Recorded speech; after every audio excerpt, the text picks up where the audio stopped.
Hello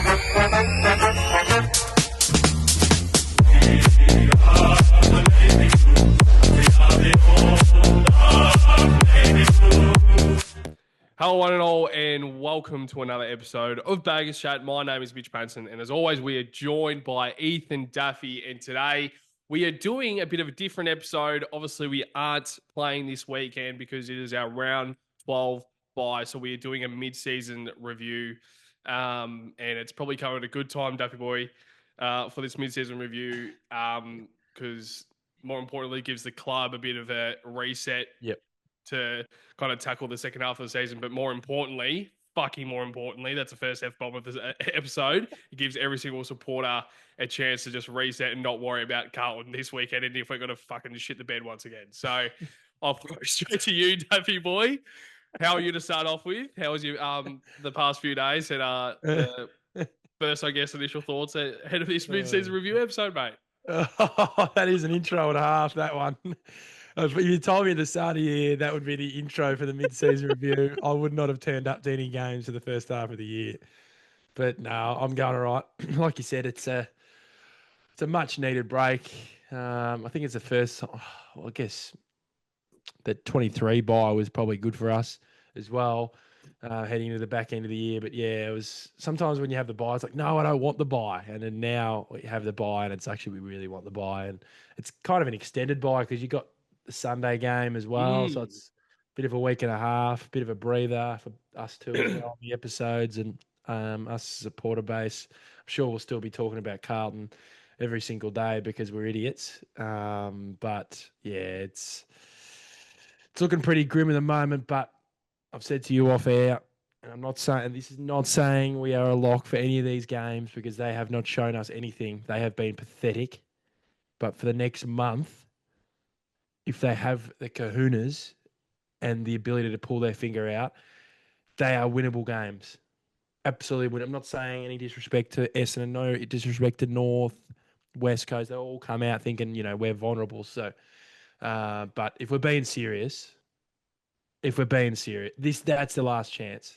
This next month's the last chance. Not a chance, but you know what I mean? It's more of it's a building block. If you win the next 4, and I know we've been saying week by week, but if you win the next 4, we will still be going by week, but I'm just talking about this month block. If you go, 4-7, you go 8-7, which is not ideal either, but then you go, okay. Then you have the challenge of those next 3 weeks, which is Collingwood, Brisbane and Hawthorn. So, that's when the challenge really begins, but you've got to have those building blocks to gain a little bit of confidence, which we don't have. And we know we play better with a bit of confidence. You looked at the Geelong game. I know that was an outlier, a complete outlier of the first half of the season. But what happened then? We were playing with complete confidence that day, and then it just was shot the next week against the Crows. Yeah, well, we've spoken about it already about giving him another chance. And you know that I have the exact 100%. same point of view. I want to give him another chance, but I don't know how many chances we can give him. And I'm more looking at it as I don't want to be delusional anymore. Like it is at a point now where we are always trying to back these guys through thick and thin. And when they're serving up absolute dog shit on a platter every single week, it's at a point now where it's just like, I don't think we should, of course we need to back them. Yeah, of course. They need to sort it out for themselves. Yes. They shouldn't need to rely on us supporters doubting them and then them going out and winning the game. Yeah, it should have nothing to do with us. It should not have a single thing to do with us. It shouldn't. Sorry, go. Like the other smaller clubs, whether it's the Giants or do the Gold Coast Suns play because of their fans? No, they've got about 10 of them, Patto, and they're 8-2. Like it's ridiculous at this point. If people start to blaming fans. It's ridiculous. They're a professional team, and like they always seem to say, Patto, we don't listen to external noise. Oh, so if they're not listening to external noise, then they should be fine. Should be a clean cut. Righto, we're just playing. And then it gets to a point of view, and then it gets to a point where they start listening to external noise, and what do you know? They come out of nowhere and start playing well, and then they say, "Oh yeah, we've kind of." Lowered our egos a little bit and actually tried to listen to outside noise. They don't say the words, but They are trying to beat around the bush until, like, except for actually saying, Yep. we have listened to the supporters this week. And I don't know, it happened the exact same, like, the exact same thing happened in 2023. And we, like, at that time, we were probably 3-9. yeah, but we were the exact same, we had the exact same point of view and mindset of we are not, like, we just aren't serving, we are serving up absolute dog shit. But then they turn it around. But, like, of course, if we turn around and make the finals and potentially make a prelim or even win a flag this year, it's going to be great. But my problem is in this point, in this point right now, we make it so hard every week. And I even mentioned it in the review, and I know that we mentioned it a few weeks ago about the girl coming on, speaking about when Carlton have the pressure and when Carlton are favourites, they do not know how to hold those expectations. Yep, they don't. They don't know how to handle it. And I don't know if that's our fault as a supporter having our expectations so high, but also their salary cap is at, like, they have no room. So that tells me and the, like, every single other supporter and also the external AFL audience, they are in for the now, which we are. So my problem is that we are still at a very mediocre, we are still a very mediocre team, and we're still in no man's land at the moment. And it's like, it's round 13. The next game we play is round 13, and we're 12th on the ladder. It's just, I just would want to, I mentioned in the review, I want to work out if we are either in for the now to win a fucking flag, or we aren't in for the now and we start to find other ways. But obviously we are in for the now because we've got the players to do it. Yeah. It's just... I think, I think they're in a bit of a, like, I just read their whatever thing they had when they, in 2022, the document that had, you know, like the amount of members they wanted to reach by 27, how many premierships. It was one premiership by 2027. So, like, it's still, you know, 2.5 more seasons to go. So there's time for that. But, which was a load of, like, the whole thing I read was a load of shit. It was, like you said, it's a business. It was more business things to tick off. And I read someone's comment, and this is why I brought it up. So I think Terry from Blue Abroad posted it and go, what are your first thoughts when you read this thing? And, like, it was all these, like, you know, tick off all these things and all these other, you know, great, good stuff you need to do as a club, right? The off-field stuff. And then someone said, because the first point on it was win the premiership by 2027. And someone said, if you do that first point, the other ones will sort themselves out. Exactly. If you have a good football team, you look at Collingwood, right? They're the prime example. They won 23, and what happens, Patto? They're the best off the field. They have the most members.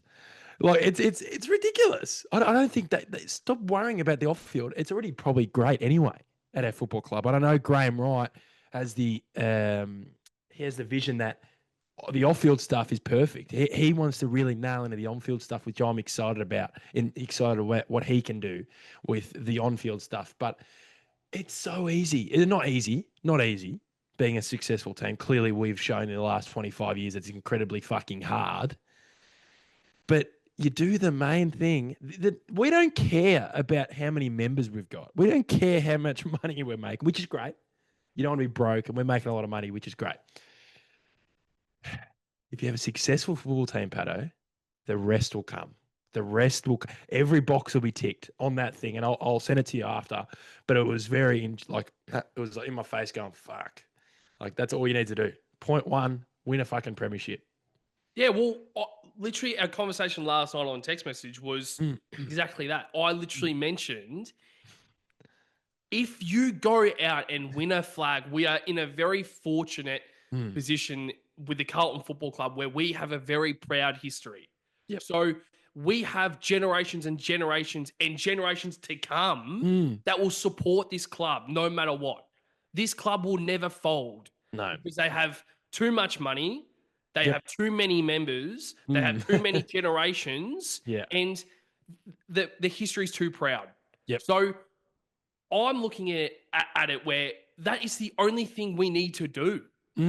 Like, it's different if it's Gold Coast or GWS who are trying to build their brand. Yep. We have our brand, but right now I feel we are losing our identity as a football club. On field, yep. On field, but I would almost say to an extent off field as well. Yep. Like, of course, we still have the members, but it's the false hope and the mediocrity of every single supporter that signs up. And we do it as well. I literally signed up this year expecting a flag. Yeah. And I'm signing up and I'm so excited, but I know I'll be the exact same thing the next year and the year after that. I know I'll be the exact same way. So it's just, I'm very concerned about how much of a corporate organization we are as a football club, which isn't acceptable.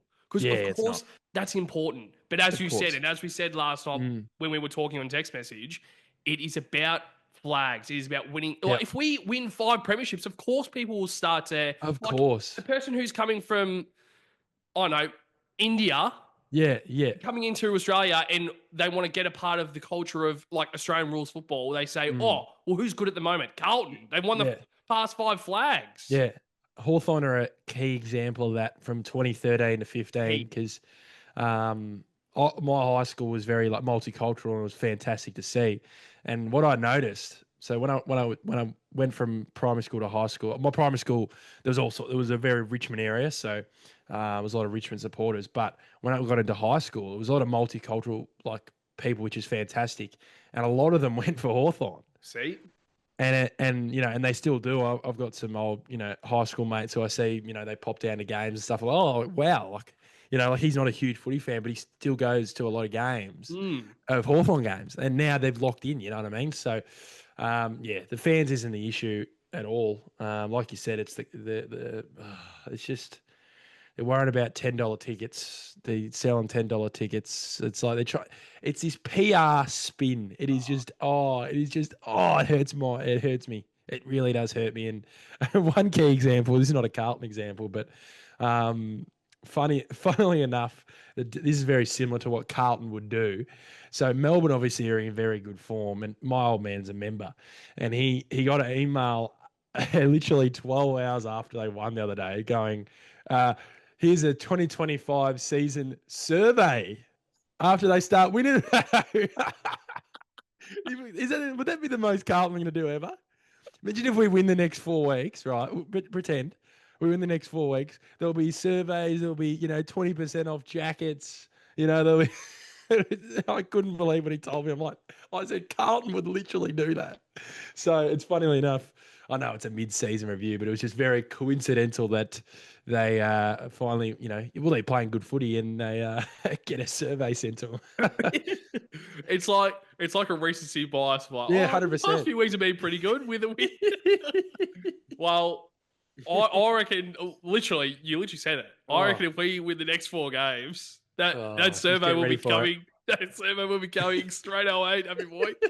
But yeah, I mean, what we'll kind of touch on with the segment stuff, boy, and to the audience out there is obviously we'll touch on our ladder position, which we have touched on for a small portion of the episode here, but also we will touch on kind of where to from here, like name some suggestions as to where we think is probably best to go to kind of somewhat still keep this season alive. Yep. Most improved player, which there are a few players that really have stepped up in season 2025 and definitely are in contention to be the most improved player at this mid-season point of the season. Best moment of the year, which there probably isn't too many, Daffy Boy, let's be real. But also worst moment of the year, which unfortunately there are too many worst moments of the year, Daffy Boy. And we will touch on Bagger of the Year mid-season votes. So we will only just do the top 5 or top 3. Daffy Boy will choose what he wants to do at the end of the episode, if he wants to do top 3 or top 5. But the mid-season votes, it will be interesting. So I've said who I think might be the top 5, but I don't know. So when Daff shares the votes at the end of the episode, I will be just as intrigued and just as surprised as what you guys will be in the audience. But we'll now move on, Daffy Boy, to our first segment, and it's kind of our first kind of note, and it's the ladder position and the winning record. So right now, Carlton are 12th on the ladder with 4 wins, 7 losses, with a percentage of 102.8%. And I guess the question is, Daffy Boy, of course, we weren't expecting to be in this certain point of the season at the start of the season, if we were to the bye, we wouldn't have wanted to be in this position right now. But I guess I'll slide on to the next question and I'll kind of intertwine the two segments together with where to from here. So, yes, right now we are 12th on the ladder. I think both of our hope as a Carlton supporter has kind of been smashed a lot, which I think is 100% fair. But we need to work out ways to what we think might be some opportunities for maybe younger players to step in and fill a void, say a Harry Lemmy, who's kind of played well in the VFL and he hasn't really had the opportunity to come in. Maybe he gets a bit more of an opportunity. Harry O'Farrell as well, playing his first game against the Giants, and he looking really good as well.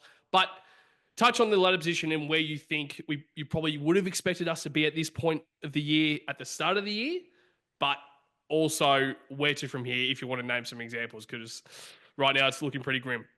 Yeah, well, talking about the ladder positions, we both had high expectations at the start of the year, which you do. I think a lot of teams do who should be in the hunt and who should be a contender. Like, let's be real, with the personnel we have, we should be up there. So, fortunately, we aren't, and we've got to cut the shit. It's terrible at the moment. It is absolutely terrible, terrible, terrible first half of the season. Could not have gone worse. Really could not have gone worse. And luckily enough, we snuck in that St Kilda win because it could have been 3-8. But yeah, in terms of pre-season, I probably was, I wanted to be probably around that 4 to 7. At least, obviously, you want to be higher than that, but realistically, there's a lot of good teams. Or the top, 3-4 teams are very good. So I did think it would have been hard to sneak in there with knowing Gold Coast and Brisbane were going to be up there and Collingwood making kind of a bounce back and Geelong always being that team who, every year are written off. Every single season they're written off. Every single year they are written off and they just, I don't know, I've stopped writing them off since 22. I don't care how many players they've lost. Doesn't matter. They are just, it's not even, obviously the personnel is good, but it just shows you, if you just have a good system, guys will flourish. Doesn't matter who is. But yeah, 4 and 7 is really disappointing. And in terms of where to from here, like you said, it's going to be hard to salvage something in this season, and they're going to have to really dig in their heels to get to a position that's worthy in terms of a final spot. And I completely agree. I've lost the trust, and I think we're absolutely stuffed. But if those players are being serious about themselves, if they just let this season go, that just tells me more than the first half of the season. If they just let it go, if they come out of a break, which they probably need, we speak about this, they need it probably a lot, to be honest. The coaches need it a lot just to reflect what they can change. And I don't know how I keep going back to 23, but it was very similar. I know we won the week before the bye, which was against Gold Coast, but they seem to have some sort of changes or non-major changes. Doesn't have to be huge personnel changes. I don't think that's what I really want. I think there's a lot of guys out there that can get the job done, but they're just performing poorly, as well as the system, as you've touched on in the review, I think is, not helping those players who are under pressure, i.e. Jesse Motlop. I don't know he's struggling, but, he's a small forward and he's getting minutes in the middle and he's like, what do you want him to do? Where do you want him to play? That's not an excuse for his performances, but that doesn't help. That doesn't help. We don't have any small forwards, so we'll put him in the middle. But anyway,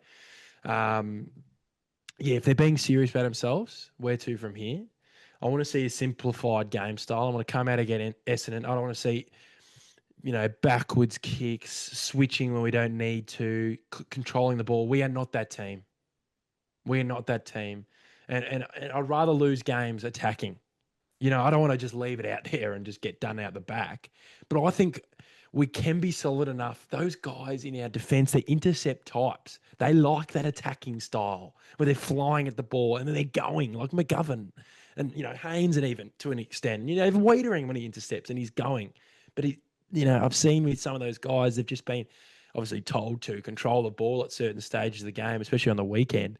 We had so much momentum and we just halted it and put pressure on ourselves. And the Giants would have been like, oh, thank God. Sam Taylor would have been gone, thank God, because Charlie was off the leash in the first half.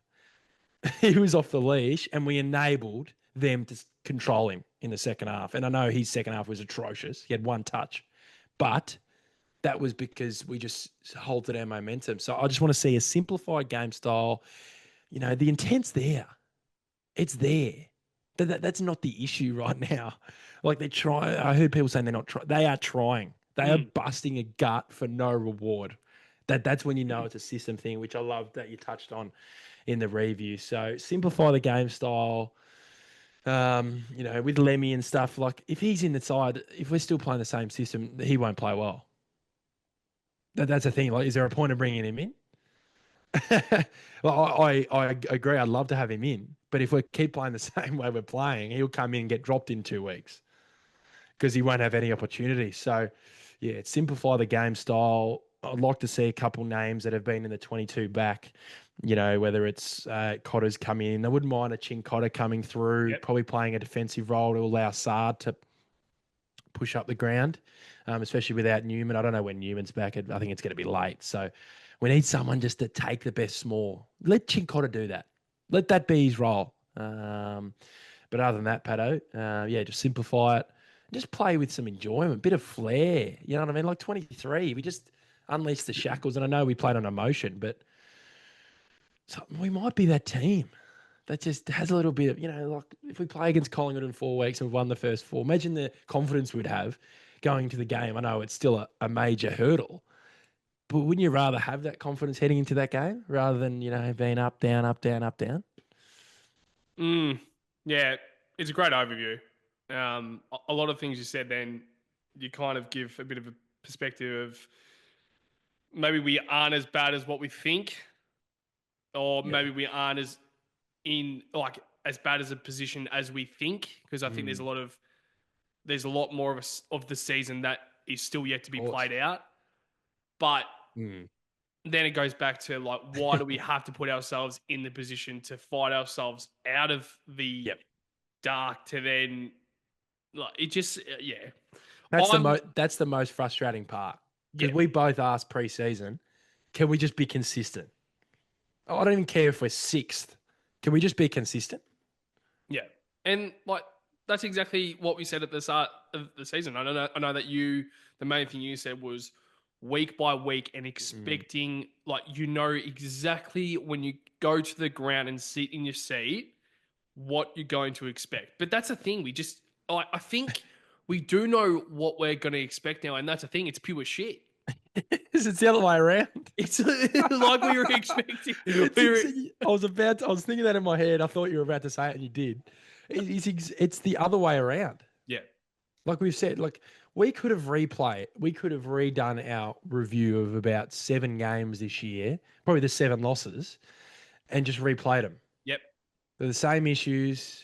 We didn't have to record on Sunday. You could have just got the Adelaide review and just put it in there, or the you know, the Collingwood review probably, and you know, for similar mistakes happen, and we're in round 12 and they still haven't been fixed. Yep. Paddy Davis says like in the Giants review, welcome to the Collingwood versus Carlton. They'll be like, hang on. Oh, it's just too similar. Yeah, it really is. But before we move on to our next segment, Duff, I know that you mentioned there about the game plan, and I want to give you obviously know what I'm going to say because we've already spoken about it. But what I do want to share on the podcast is the way that I see the game plan is it's very when you play against lower sides, you're going to get the job done. But when like our game plan, when we're heading into a play against better sides, it's always going to be competitive. Sometimes you're going to get the win. Sometimes you're not going to get the win. But what my problem is, it is not sustainable at all. And I'm not even talking about wins and losses. I'm talking about injuries as well.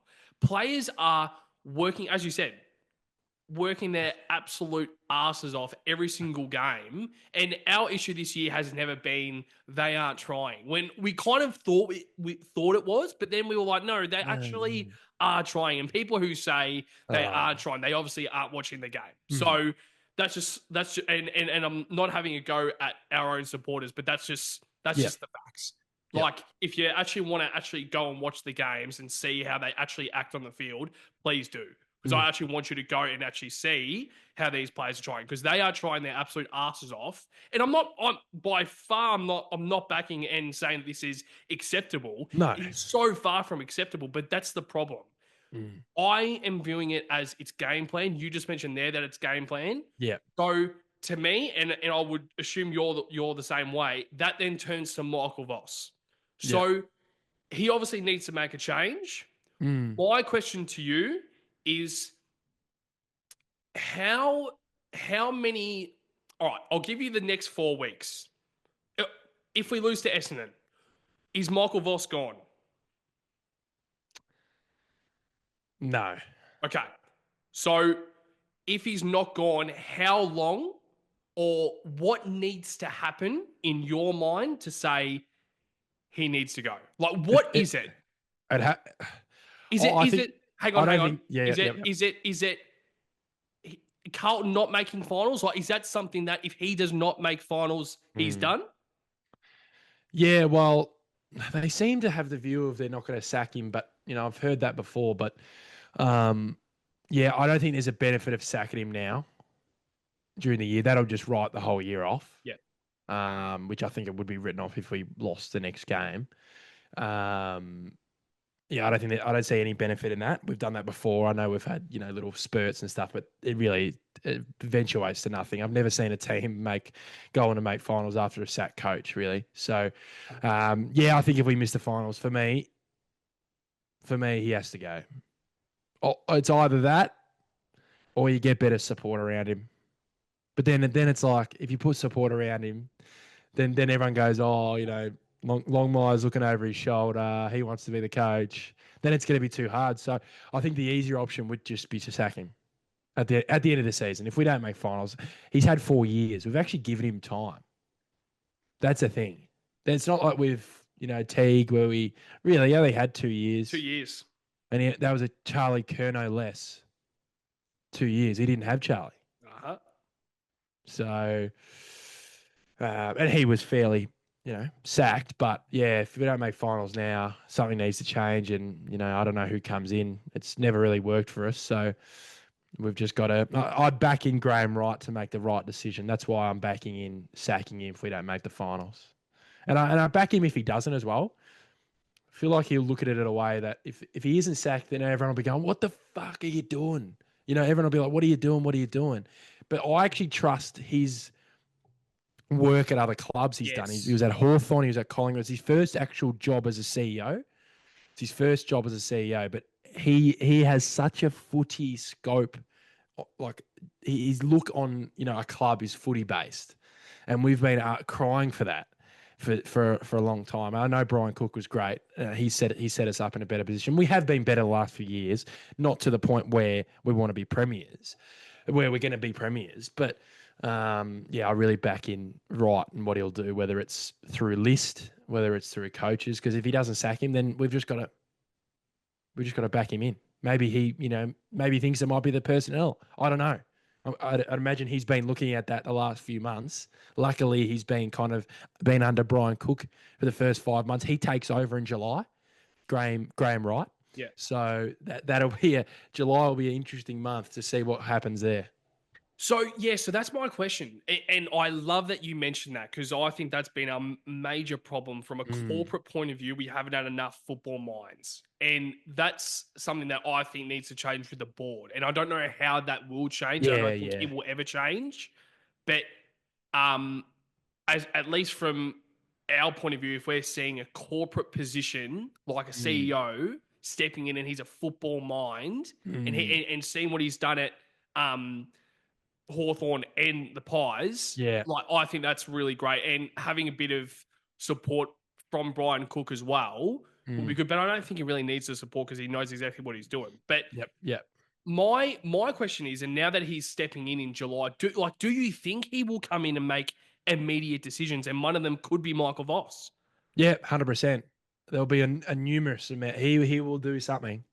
He'll do a lot of things. There'll be a lot of moving pieces. And I know that's not all up to him. There's all list managers and he'd be all facets of the club. Yeah. He would have been looking at right now, which is great for the last couple of months, while being kind of, behind behind the scenes. And I know he's been in the coach's box a few times for games, which is just alarming in itself for me. But yeah, no, the way he did it with Collingwood, he sacked Nathan Buckley.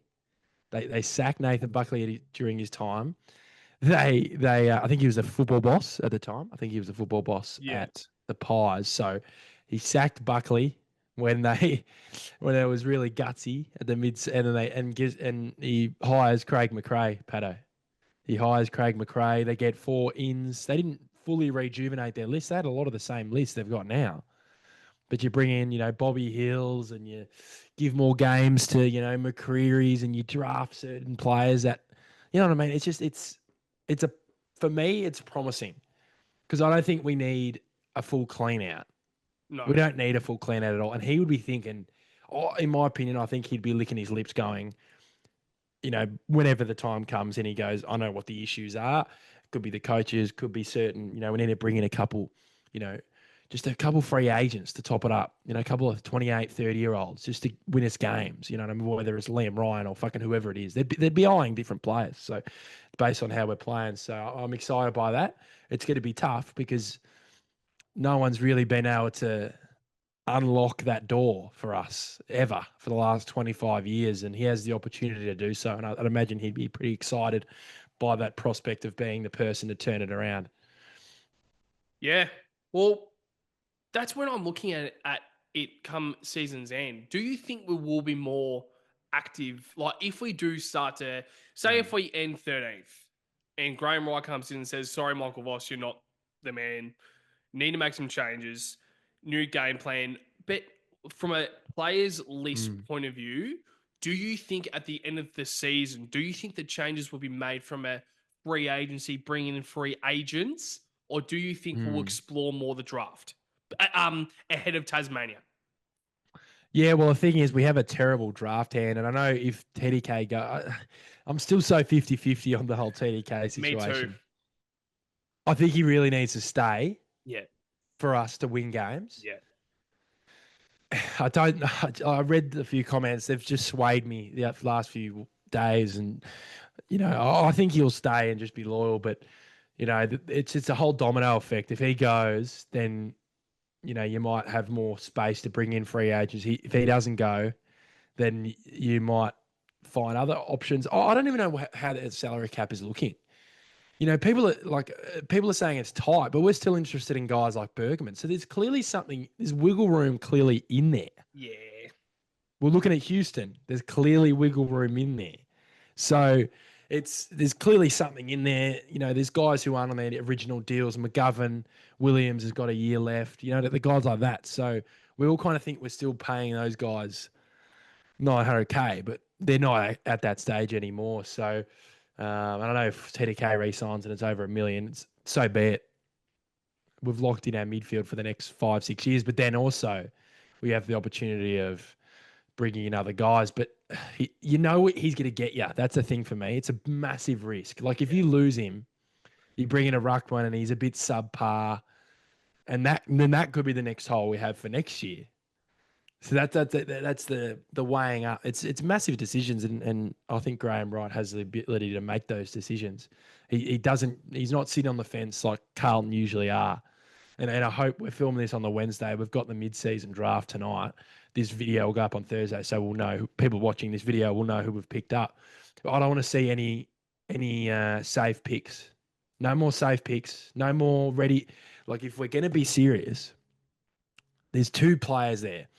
Newton is ready. He could play the next 2-3 weeks as a small forward, which I'd love. I'd like these. And then there's Sam Toner, he is one of those guys who I feel like could be those late bloomers. He's like 19, 20, and he could be that next patch of stars. Those guys like Durham's and guys like that who Essendon took a risk on. Yep. How many times are we safe on it? And we've been good with the mid-season, I think. Boyd and Lord. Fantastic. Lord was one of them. Yep. You don't take the safe option, Patto, and what happens? So it's a real mix. Do you want to win now, or do you want someone who's going to be ready for the next? Because I'm on both sides. I'd love a guy to come in now and kick goals, which Newton has been. He's averaging 3 goals a game in the sample. So it's for me, that's the way I look at the postseason as well. Don't be going half-assed. If you're gonna go, we want to win a flag 27 or we want to win a flag 26. You know what I mean? Like it's a massive decision, and I know it's a tough pill to swallow. But if if they just go, yep, our eyes are on 27. Of course, we'd love to win 26 and pinch one. But if we want to go 27, 28 with these next crop of young stars developing, then we might go, well, fuck it. You got to commit to something. So it's just no fence sitting, Patto. No sore asses. Yeah, well, that's exactly how I see it. Mm. And yeah, I'm nervous about what could happen where we bring in some players for the mid-season, and they look really good, and then we're like kind of holding off because we don't really want to play them, and then we choose to play Motlop and Durdens and Fantasias and all these guys over the guy who we've brought in for a mid-season draft. And then when you were speaking, then I mentioned Cooper Lord, and I know that even Tom Stewart, was Tom Stewart a mid-season or was he? He was just a national draft. Yeah. Yeah. Was he not pre-season draft? No, he's national draft because he's never been drafted. Yes, he was drafted at 26 or something. Yeah, and he was late. Yeah. But it's like that. It's exactly like, look at Geelong. Look at their team. A lot of those guys you would have been going like, who the fuck is that? Lawson Humphreys. You know what I mean? Like they take the risk because they know the on-field team is good enough to cover it if that guy's not good enough. Exactly right. So it's the matter of, I'd love, and I'll back whoever. We've seemed to be getting mid-season guys who we haven't been thinking we're looking at as well. Like Cooper Lord came out of the blue. We were thinking about McMahon. We're thinking about other guys like that. But then we always look the other way. So I'd imagine, I trust Austin and stuff to look at guys. And Graham Wright will be overseeing that as well. Going like, well, do you want a guy to kick goals for us this year? Or do you want someone who's a bit of a project player who can be that kind of small forward and stuff when Jagger and the Camperellis and, Lord, like when you look at it now, I'm kind of pleased that where the youngsters are at. I'm not talking about impact now, but I think we're actually building a young core underneath that are going to be the next in line. And we talk about Cody Walker in 2 years, Harry Dean, Peter Dean's son, who's going to be the father-son next year, Gresham, guys like that. Like, I know we're all like, we want to win now. We want to win now because we're impatient. But then sometimes you got to just take it back. We don't want to be all in and then shit. All in, don't win the premiership, and then you're bad. Imagine that. That'd be worse. That would be like, imagine, like I know Collingwood's going great. What happens if they lose this year? Like if they lose this year, imagine they lose grand final by a point, which would be unbelievable. But imagine if they went all in with these old guys, which have been great, and lost the grand final by a point. It's a risk you take, Patto. Yeah, I don't know, but I'm looking at it as like, I think we definitely should be impatient. We are 100% valid to be impatient. Yeah, we are. Yeah, in a sense, because we have done nothing for 25 years. Like, I think Collingwood, for a example, is a great one, but they won the flag in 23. If they make a granny, I mean, we wouldn't be complaining if we make a granny. It's just like, it's more for me. It's more the risk you take. Like I love the way Collingwood are building, and I know they're going to be okay next year and good. But it's more the risk. Like I know they won the premiership in 23, but they might be thinking, imagine if they don't win the next flag in the next 3 years, then they'll be 2028, and you'll be going, why didn't we bring in some young guys those years where, they could have been ready to go now. You don't want to be left behind. I feel like Carlton's always get left behind, and we've had to do a rebuild when our list is almost at the maximum capacity, and we think we're good enough. And we build this team, and then we have no picks, and then we bring in these high-paid players, and it all goes to shit. So that's what I mean.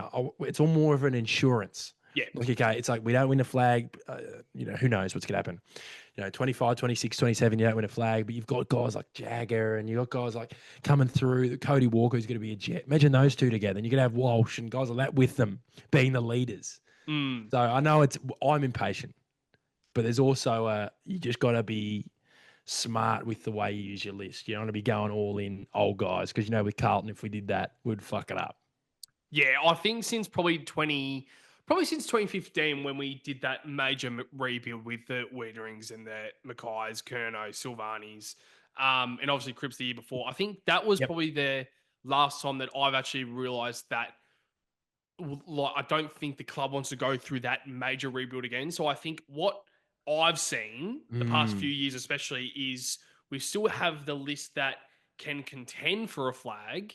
We might not have the best list, but we still have young guys under that can build. So when these guys in a few years retire, they can then step in. And we saw Harry O'Farrell as well. Like, of course, Reddering still has another 5 to 10 years. Like, my God, like these guys are players that now, like with sports science, I think they can they can go on. Like the longevity of these players is unbelievable.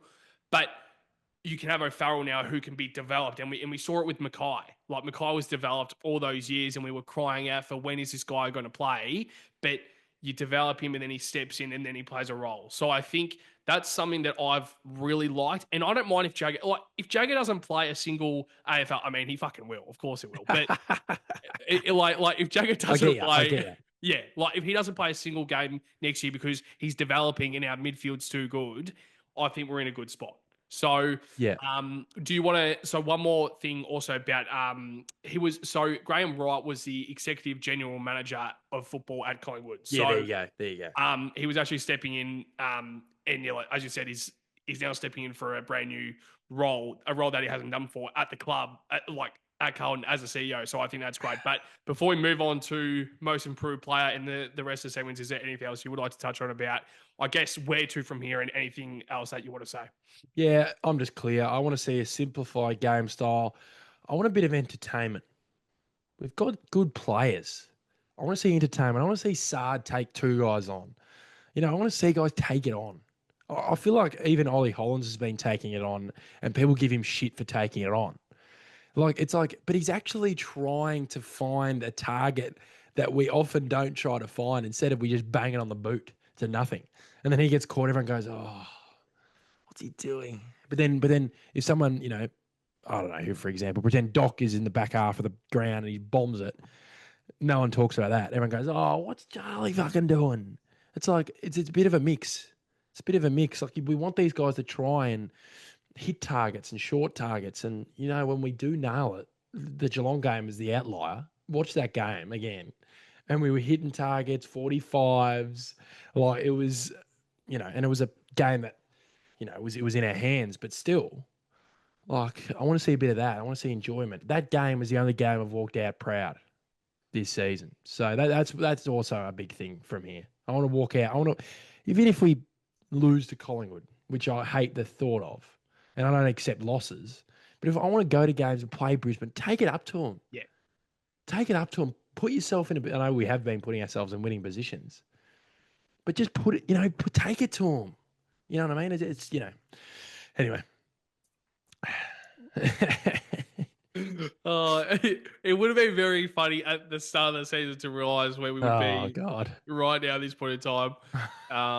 But you know what it would even be more funnier? I think at the end of the season when we win the flag and looking back at this and where we are at this point in time, Daffy Boy, would be very amusing. But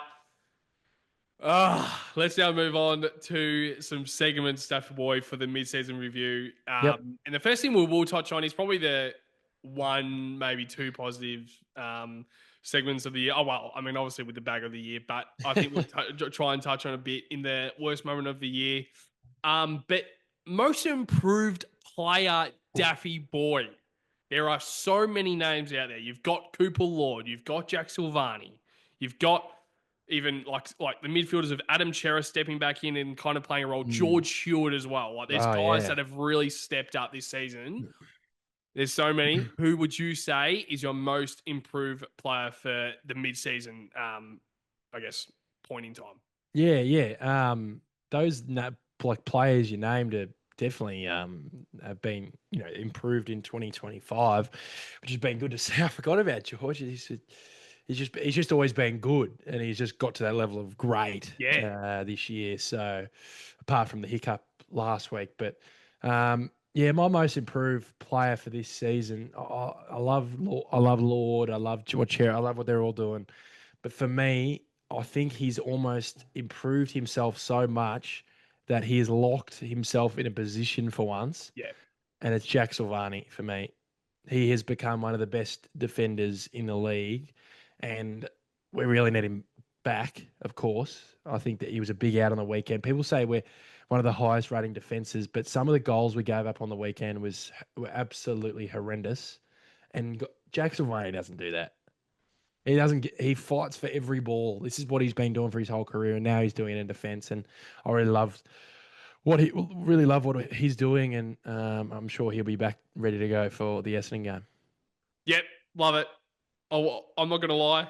I was going to say Jack Silvani, 100%, I think needs to be the most improved player. But I will say another name, and I think it's got to be Georgie. Like the way that he's played this season.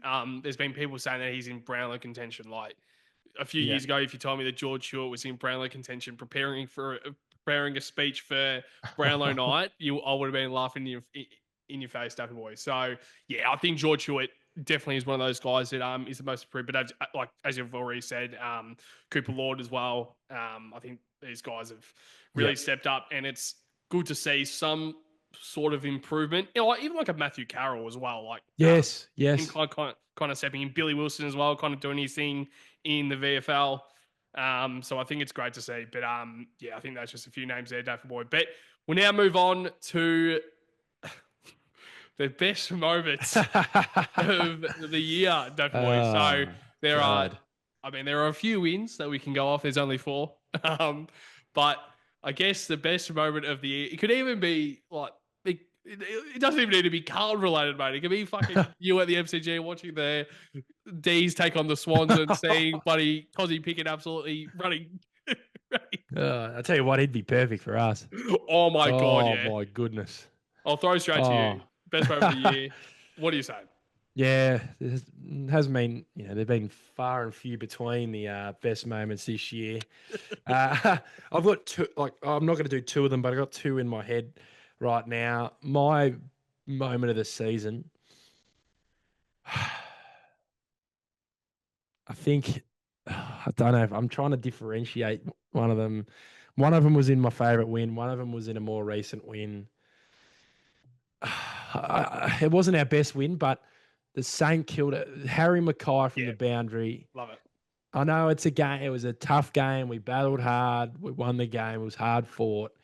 And him just to kick that, he had a ripper of a game, and it was about 15 metres away from me. He's kicking his ball, and the ball sailing through, and him holding his arms out. Those are moments you always remember, even in a shit season like this. So yeah, that was a good moment to have, and especially at the MCG, they're always a bit more special winning games there, I think. Yep. My best moment was the Seth Campbell backflip round. We should have just known from that point, shouldn't we? Just to stop doing podcasts. Really? Oh my God, Seth Campbell running a fucking taking the absolute the Mickey, taking the absolute piss out of our whole club. Sethy Campbell, Daffy boy. Oh, fuck me. Best moment the best moment of the year for me, I think it's got to be George Hewitt's goal. Yeah, what a goal. What a goal. And just that moment. And I think it was more because that was off the past few weeks of beating the Eagles, beating North Melbourne and having a bit of momentum. And that goal just brought something that I haven't felt since 2023. Yeah. Seriously. It was great to feel that again. But then the week after, obviously, with Adelaide, that's when we were just kind of confused again. And then I think the week after with the Saints, I was like, okay, we're kind of there, but that's the thing. It's just so up and down. And I don't know where we are as a Carlton. I don't know where we are as a football club, Dav. That's what I'm saying. We'll probably win the next 4 games and we'll be it'd be so it'd be the most Carlton thing to do ever. Win the next 4 and then just shit the bed against Collingwood. Oh, fuck me. Oh, it's so bad. Well, talking about the best moment of the year, and we're back to speaking about shitting the bed. But We'll touch on Oh. Toby Boy, the worst Oh. moment of the year. Now, this could even be like literally, this could be the Seth Campbell backflip. I've got one. I've got one. All I've right, got I'll my throw it worst to moment. you because I'm laughing too much. I've got my worst moment. It's not Oh, that fuck. moment. It's in that game though. So once again, this is another moment where my life was in front of my eyes. Just sitting there going, "What the fuck is going on?" So the ball. This is the Richmond game. They kick the ball forward. The Tigers. We've got a 3v1 in the pocket. It's Armstrong versus. No, Haynes drops the mark. Yeah, The easy mark. The ball stays in. Armstrong and McGovern. Yeah, and the ball stays in for some reason. We're just like, oh no, we'll just keep the ball in. Don't worry about killing it over the line. We'll just keep it in. I couldn't believe what I was witnessing. Seriously, I was sitting there like this. I didn't say a word for the next 5 minutes after seeing that. Yes, that was like obviously Haynes was terrible that game, but since then he's been great. Credit to him. But that moment, I could not believe. Like that night was getting bad. And then that happened, and I'm going, oh no, we're about to. That was the moment I thought we're going to lose. We're going to lose this game to Richmond. I never want a moment like that again. That was embarrassing. Yeah. There's bad moments, sometimes you go, oh fuck, whatever, miss kick, whatever, a switch gone bad. We know a lot of those moments as a Carlton supporters. Switch has gone bad or kicking gone bad. But that was just unacceptable from not just Haynes, but McGovern. Oh, we can laugh about it now, but McGovern keeping the ball in, and then a first gamer somehow pinpointing a pass into the goal square for Sam Banks to kick the fucking goal. It couldn't have got worse. It was like Armstrong, good on you, but kicking a fucking Sam Banks is a complete utter spud. Kicking a goal, giving it to our cheer squad. It's like it couldn't have gone worse, Patto. Oh my god. How much? Seriously. And I'm sure people are laughing about it listening to it right now. Because if you don't laugh about it now, like Exactly. Well, I mean, I'm laughing, but I'm fucking got tears in my eyes, mate. So I'm kind of laughing and crying at this point. But I completely agree. And unfortunately, I think I'll have to go back to the worst moment of the year, and I'll have to go straight back to that game as well. And you know what? I'm actually going to say the Seth Campbell backflip. When I saw that. Now, also the Armstrong kick, was that in the last quarter? Yeah, that one. Yeah, it was. Yeah, It was like I think they tied the game with that one. Yeah, I think they they did. tied the game. And that was when I was like, oh no, like if we're doing that, then we're fucked. Yeah. That last quarter, there was a lot of shit moments. Oh, and Doc missing from about Oh 15 my- meters. That I honestly think, and this is how delusional I am as a Carlton supporter. If he kicks that goal, we probably go 7 points up and win the game. Yeah. Like against shit teams, sometimes you just need that goal. Like you said it with moments on the weekend. Like you're just so close from betting a win or a loss sometimes in footy, and it's almost based on moments. Yeah, that backflip. Fuck me, that backflip. Feeling that, Oh, remembering no. that feeling when he did that, I literally was just like, Yeah.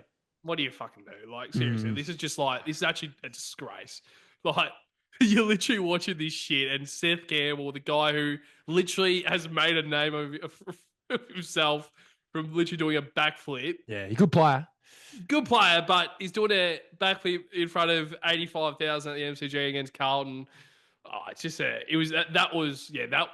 know you can obviously say Adelaide that loss and see so many moments there, and us losing to Sydney against a literal VFL team. They had half of their VFL players playing, and they somehow found a way to win, literally off the back of Heaney and Warner.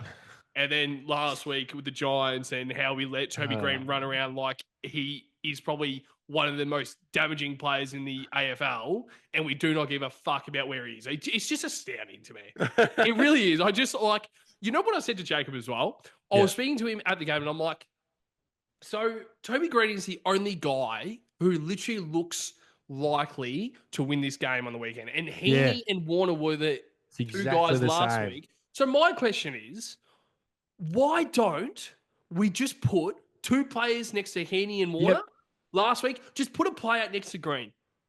Just put a guy next to him. I don't care. Put a forward on him. Just put anyone next to him. I'd rather go one man down, but in front of the ball. 100%. Just go, here's fucking Fogarty. You're following him. You're doing fuck all anyway. You're following him. Yeah. Or like a Motlop who isn't doing anything anyway. If he wants to get, like, if Michael Bonds wants to get him around the footy. I just pictured Motlop on Toby Greene.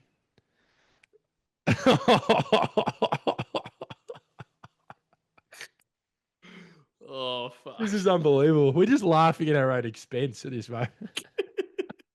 Motlop on fucking Toby Greene. Imagine SCG, Motlop on water. Water. Idiot water. Oh, boy. But, I mean, all due respect, every single person watching, we know that we back our players 100%. Yeah. But as you love to say, if you don't laugh, you cry. Yep. So we are at a point where we know what Jesse can bring. Yes. We know what these guys can bring, but it's not good enough. And just I don't know. Bring it. Yeah, they just have to bring it. Literally, I was saying it like 2023, you know how to win games of football. Just go there and do it. I don't know why it's so hard. We started 4-0 last year. We won whatever, that patch of games. We were beating all these good teams into state. Where's that? We were second on the ladder in round 16. Second on the ladder. Top 4 in round 19. It's unbelievable. It's actually like astounding how far. And I don't know the exact stat. Now, I don't know the exact stat that was, but I'll touch on mine quickly. Yep.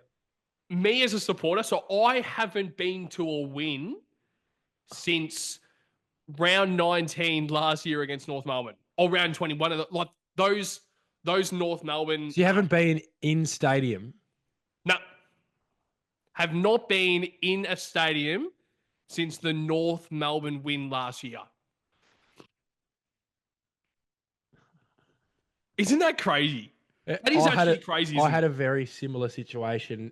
2018, you know how we had 2 wins? Oh yeah, we were fucked. No, and I went to every game. Dude, I did as well. And I missed the Essendon one. Oh yeah, I missed it because I went to every game, and I think it was like a midday Saturday game. So I had my basketball game, and we won. And my mum goes, "You are fucking kidding me. We are not there." And then finally we decided to win a game. These bastards. Yeah, similar situation. Wow, that's wow. I couldn't imagine Cams being like that. Just legit. It was like, are you serious right now? We've lost 8 games straight, and our first win is we're not even fucking there. That is so funny.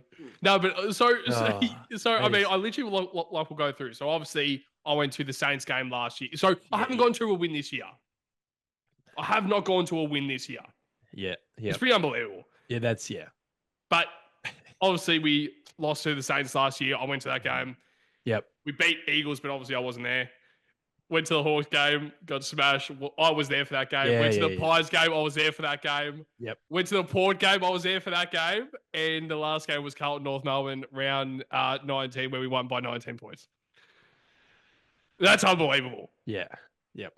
That is unbelievable. That just shows you where we're at. It's that does. But yeah, it's.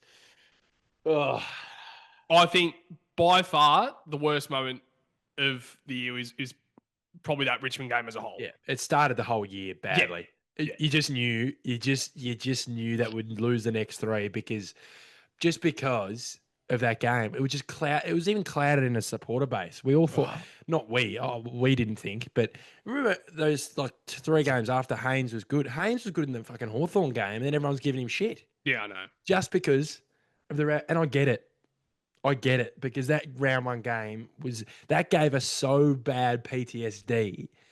Like, it was honestly that bad that we were still talking about it in round 6, when we're winning games. So yeah, that moment of the whole game, that 2 hours was terrible. Yep. Spot on, Dave boy.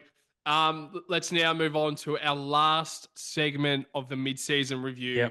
And it is the bagger of the year mid-season vote. So I'll throw straight to you, Daffy boy. Yep. You have the votes in front of you. Not too sure if you want to do top 3 or top 5 is completely up to you. But top 5, okay. I'll throw straight to you. Top 5. Mid-season votes. Seth Campbell, I expect to be number one. Michael Voss won. Yeah, I was counting him up earlier today, and I was intrigued to see if there was any, because you sometimes forget who you gave votes to, and but for me, this top five is probably very similar to what you thought, Yeah. or pretty much the same to the same players. Yeah. There's some guys who are close to the top five as well that probably could be in the top five. Yeah. Also, I'll go from fifth to first. And there was a couple games where this guy got best on and a couple losses, which and he is the skipper.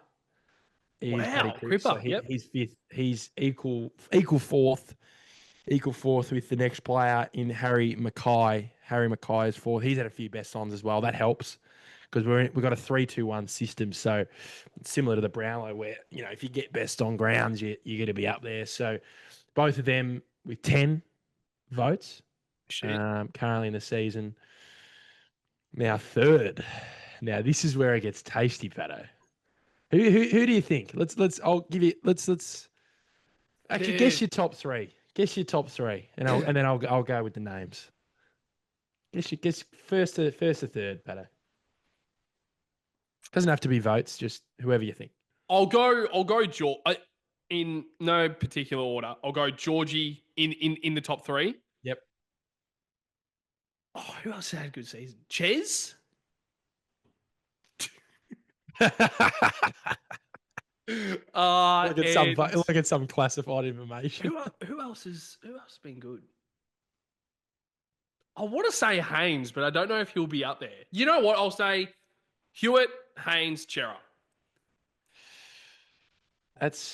You've missed one big name there.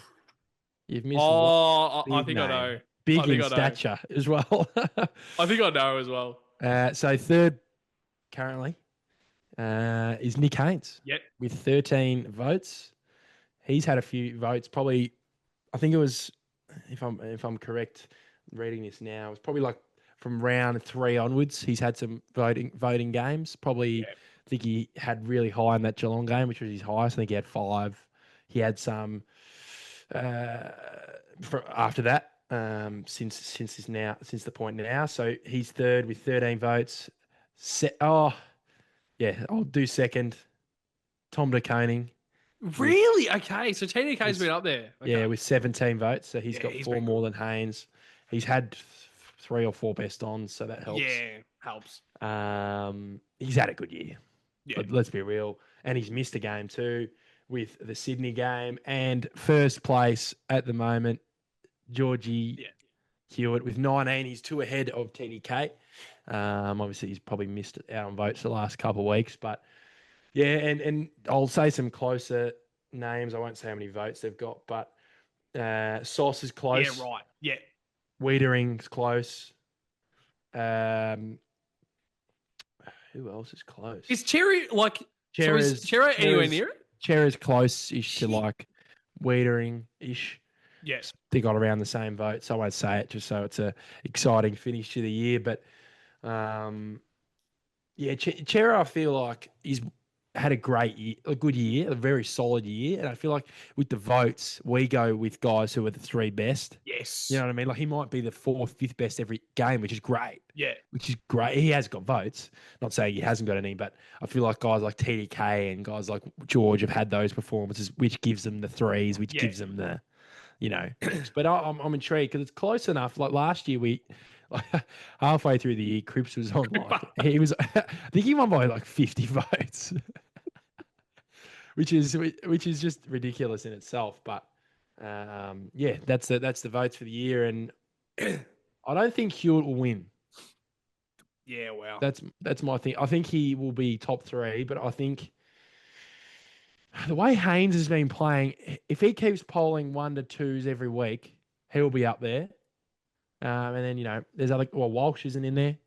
He's close as well. He's about the same with Sauce. There's a few guys with around the 6 to 7 to 8 mark, which is close to the 10 of Cripps and Mackay. So, yeah, hopefully we have a good second half of the year and there's multiple guys putting their hand up for 3 votes. I think it's good also how, through the season, we actually don't really touch on the votes at all. Yeah, it's so good. like literally like you were wanting to find out the votes today, but you had no idea, and I literally had no idea as well. Yeah. Now at the end of the year, like of course we now know Yeah. roughly what the numbers are, but we're not going to be. I won't count them till the end of the year. I won't Exactly. count them every week just to That's give good. myself that kind of surprise as well. Yeah, but yeah. Now thinking back, I'm like, how the fuck did I not say Tom Conning? But it's more like he has been very good. But I just think I'm last couple of weeks. It's just been, I don't know. I mean, I know that he missed the game against the Swans, but just last week was just need more. And another player also that I thought I would say also is Doc. Like he got 3 votes from you and I last week, and he probably would be so close. Funnily enough, he's on the same amount of votes as Weeders. Which is it just shows, like, I know it's a 3-2-1. Like, when you think about it, a 5-3-2-1 is probably better. Yeah, but this is our system. This is our system, so it's hard enough doing 3-2-1s for weeks. But yeah, it is funny enough that it's more of a best on ground kind of award, which I don't mind. But yeah, it is funny enough with Doc that you realised when I did it, I was like, "Are you fucking serious?" He's played about 2 games, but yeah. Oh, that's so funny. I reckon next year we should change it to around 5 because I reckon like that means that like because then you get like Chera will get more votes. Yeah. But well said, Dave boy. I actually like doing the mid-season review because we kind of recap, even if it is a shit year, which it already has been.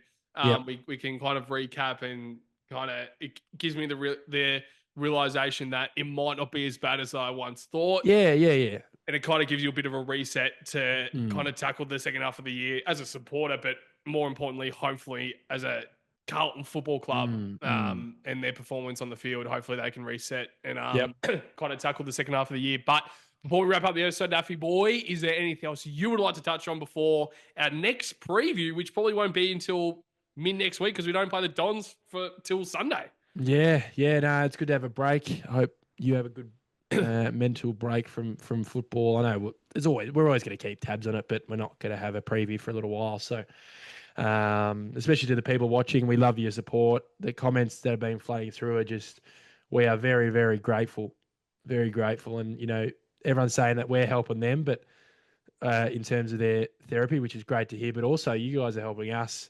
Because we're, sometimes we struggle to get onto these episodes when we're losing games of footy, and I'm sure everyone else is, some people might be going, I don't know if I can do it, think about Carlton. So it works both ways. It always works both ways, and we appreciate it. Keep flooding them in. We love the messages, whether it's people's families that are watching. We had a bit of a joke that people are watching after their, Tuesday night dinner, and they're watching us dickheads do a preview about talking about us, how we're going to beat the Giants or how we're going to beat Essendon in a couple of weeks' time. But yeah, no, it's been a struggle this half of the year, but I'm going to just finish it off with a saying that I always enjoy. It's never as good as it seems, and it's never as bad as it seems in football world, Patto. So I'll just leave it with that, and I hope that saying comes to fruition in the next 6-week block. But I'll say it right now, it's pretty fucking shit at the moment. Don't give me that fact. But yeah. The next, I don't want it to get to round 18 and it's dead rubbers. Oh my God. Yeah, that's it. I know that's how bad this season's going, but I actually want to go to games like the Collingwood one, the Brisbane one going. It's actually got some sort of meaning behind it, whether it's pushing for a spot or whatever. I don't want to get to round 18. We're previewing games that actually don't matter. Imagine the next month will prove that. If we drop a game the next month, that'll hurt those chances. But if we, win every game the next month, which, let's be real, if we're being fucking serious, like, I know we have no expectations, but I have expectations for the next month. I'm not letting them get away with it. No, I'm not letting them get away with, we both say no expectations. That's just to keep us level, so we don't get too angry. But for them, the expectations are still there. Sorry, but you're not getting away with it. 100%. Like we're 12th, like the 12th on the ladder. We're still well and truly in striking range, but it's more like it's just not good enough that we're in this point of like in this position at the moment. It's not good enough. No. So I completely agree. And you know what is funny? I'm looking towards the end of the year. The last 2 games are Carlton, Port Adelaide, and Essendon, Carlton. So that might well and truly be some dead rubbers, mate.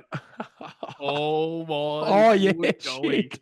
Carlton, Also, Port, and I must say though, if we find a way to get close, those are some nice games at the back end of the season. yep, Really, you and look at probably really like, and it's Gold Coast at home. yep. Like they're good, like they're a great team, but that helps being at home. Like the fixture, that's the frustrating part. It's like, can we just do it? We should be able to do it if we're being serious.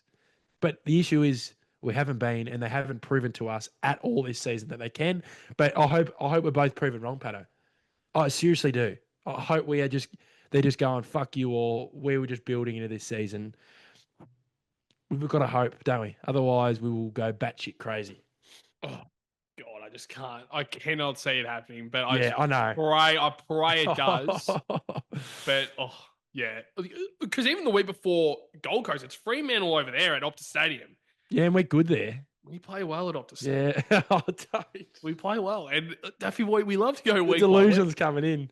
Even I read a comment on the weekend from their last, and I said, I don't know who it was, and he was kind of having a go at my comment, which I actually laughed at. That he said, "You typical Carlton fans," because I said Essendon was going to be a buy. Oh yes, yeah, and I get that. I'll take it on the chin. We are delusional. We do have that arrogance, and we're always going to have that arrogance as a Carlton fan base. I feel like it's just because of the whole history of our football club. It's never going to go away. So until that day we win, the arrogance, the false arrogance is always going to be there. Is that about the Essendon buy? Yeah, because I was like, oh, we're going to buy next week. And then we've got another one the week after, and we're shit. And I'm saying we're going to buy. What am I doing? What am I seriously doing? Imagine when imagine whenever the day comes, we become a team that just win every week. We're going to be the most arrogant bastards of Australia, really. I'm arrogant and we're 4-7. Yeah, 4-7. It just lost to the Giants and Swans the week before. And Essendon are 2 games in. Oh my God. If we lose to the Dons, mate. If we lose that, we're gone. Yeah. if we're not already gone, mate. Yeah, legit. Right. Let's wrap up this mid-season review, Daff Boy. But as you said, I want to second what Daff said to every single person that does leave a comment and also does send a message to our way. We well and truly do appreciate it. I think you said it perfectly about how a lot of people say that it helps them get through the week by watching us, but it 100% helps us doing these episodes and knowing that people actually listen. We are like, it's very tough doing these episodes when we come on after a shit loss. Like I even speak I speak to my mum about it. It is tough, but we would do it. Like it's just now part of the routine, and 110%. Like I think we will do this for as long as we live, Dapper Boy. So we absolutely love coming on and doing the episodes, and it makes it so much easier and so much more rewarding coming on and actually connecting with other supporters who are going through the same thing. Like what we need to realize is they are going through the exact same feelings that we are. So I think that really helps. And we don't really want to have the mindset of like, oh yeah, we're doing a podcast and our opinions matter more than anyone else. We want to go through this and have it like community and unite as one. Like I think that's our mindset as a thing is like, if you ever need to message us or comment anything to us, we 100% are available. And we always will be. So that's just what we want to put out there, Daffy Boy. But to every single blue bagger out there, it's a shit time. It's a very shit time. But please, if you do enjoy our content, make sure to like, comment, and subscribe on our YouTube channel. It really does help us grow our community, the Bagger Chat community, but it also does really help Daff and I to really improve ourselves in the podcast. So make sure to subscribe to our YouTube channel, but also make sure to check out our podcast platforms, whether it's Spotify, Apple Music, Amazon Music for the audio version. If you're going on a walk or a long drive, you want to put on an hour or so podcast, make sure to put ours on. And if you can give us a 5-star rating, please do. And check out our socials, whether it's Instagram, Facebook, TikTok, X as well, LinkedIn as well, Daffy Boy. There's a few others out there. But to you, Daffy Boy, have a good week. You too. Probably won't do another episode till probably this time next week. So Have a good week. Make sure to not worry about the fucking footy club this weekend. It will be good. And to every single blue bagger out there. Yeah, the baggers.